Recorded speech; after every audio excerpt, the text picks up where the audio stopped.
मैं आज मेरी आईनी ज़िम्मेदारी है कि मुझे वोट डालना है। 9 बजे मुझे पहुंचना था। इस वक्त मैं अपने अस्पताल में, जहां मैं कस्टडी में हूं, और सिंध गवर्नमेंट को, चूँकि मैं सिंध गवर्नमेंट के पास हूं, इन्होंने मुझे सिंध असम्बली पहुंचाना था बहैसियत अपोजिशन लीडर। मैंने इनसे कहा था कि मुझे 8:45 बजे निकलना है ताकि मैं 9 बजे वहाँ पहुँचूँ।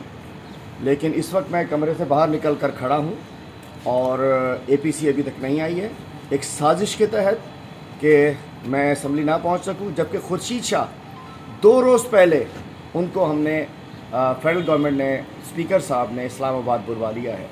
आज इलेक्शन के दिन मैं इलेक्शन कमिश्नर साहब से कहता हूँ कि ज़रा इस पर भी कोई नोटिस ले लीजिए कि एक वोटर जो कि अपनी पार्टी का अपोजिशन लीडर है, उसको इस तरीके से, जो कि इनके रहमो करम पर है, सिंध हुकूमत के, सिंध पुलिस के, और ये इस वक्त एक बड़ी, मैं समझता हूँ कि गलत काम किया जा रहा है। मुझे अपने आईनी हुकूक अदा करने से रोका जा रहा है।